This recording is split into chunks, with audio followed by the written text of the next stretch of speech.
So today we speak about an interesting group of painted sutra covers dating from 1794. The group contains 6, and they're all in this catalog, in this auction on October the 16th, 2025. And they are here described in the catalog with a lot of historic context, as you can see here. And we'll talk about that in a moment. As I said, it's a group of 6 covers here, and before we'll go through them, we'll just talk a little bit about their purpose. And this is, so sutras in general were written in the horizontal way, which is not typical Chinese, on very thin palm leaves. And even after the invention of paper, these leaves, which came in this format, need to be protected by covers, which these are essentially made for. And so you have, when you look at a KANGYUR, which is essentially the Tibetan canon, which consists of many, many, many sutras, the relationships between the Chinese empire and the Chinese court in Beijing, the Tibetan monasticism, and the monks as their main protagonists, was intensified after the end of the Mongol Empire in the early Ming period in the 15th century through the emperors Yongle and Xuande, ongoing with Emperor Wanli, Kangxi, and eventually Qianlong, who commissioned these. The interesting thing about it is that in Qianlong's era, 2 complete Tibetan canons, the KANGYUR, have been written. One written and the later one printed, which is this one, and they all have these fantastically made covers, which are hand-painted. They're covered with silk brocade to protect them. You have here the imperial yellow silk from the Qianlong Empire, and then there is a second layer of it, which has pink silk on the back, and then there is a red one, the final, very thin silk brocade to protect it.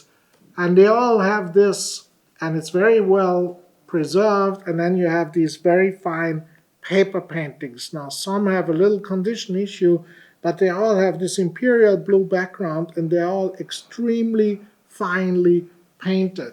This is from the Dr. Theos Casimir Hamati Bernhard collection, who was an early Buddhist and who had those 6. And they are, as I said, part of the 1794 KANGYUR. Now, there is only one of them remaining, and not all of it is in the same place. There is a part of that in the Palace Museum in Beijing, and a part of that is in the National Palace Museum in Taiwan. This is the 1794 corpus. And Taiwan has determined this as a national treasure. So this is the highest and most important level that any artwork can achieve. And this is part of that same canon, make no mistake. This is all part of the same group that was made in 1794, and the total consists, I think, of 104, 106 of these sutras, which all have these covers. Those are 6 of them. So here's another one, extremely finely painted. We can put this here. We had this documented by Anthony Lee, who is a good friend and an expert in Canada, and who has written a very nice article which is published in our catalog, and which is documenting essentially all these KANGYURs that were made over the time by the various emperors and their nature, up to this one, which was made in 1794. And you can see there is a large number. Every deity is different. Everyone has a different meaning that's related to the sutras, which it was meant to protect. So we have 5 forms of Mahakala. Another one has 5 forms of Dakini. Then we have a number of Ratna deities, Bhairava, Skanda, and others. Then we have benign forms of Vajradhara and Yama, and Siddharthapatra, which is quite rare. And then we have another group which has Kubera, Brahma, Vajravana, and Indra in it. So there's a huge variety of deities. They're all different and all neatly painted within these arcs. And you have a total of 6 of these covers.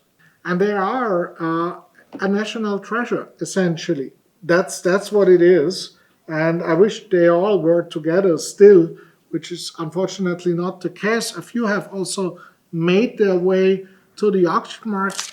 This is the one that is in the National Palace Museum. Here you have the provenance of this group, which was at Sotheby's in 1996, so that's 30 years ago, the first time on the market. Then, of course, there's a couple of different ones, but nothing from the 1794 corpus that's ever been on the market.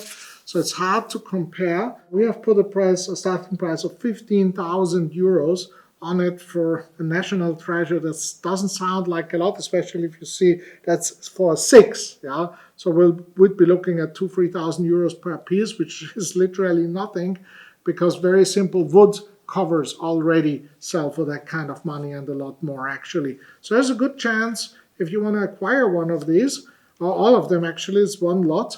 There's no reserve on them. They are well worth the study. I hope to see you at the auction, and good luck in bidding.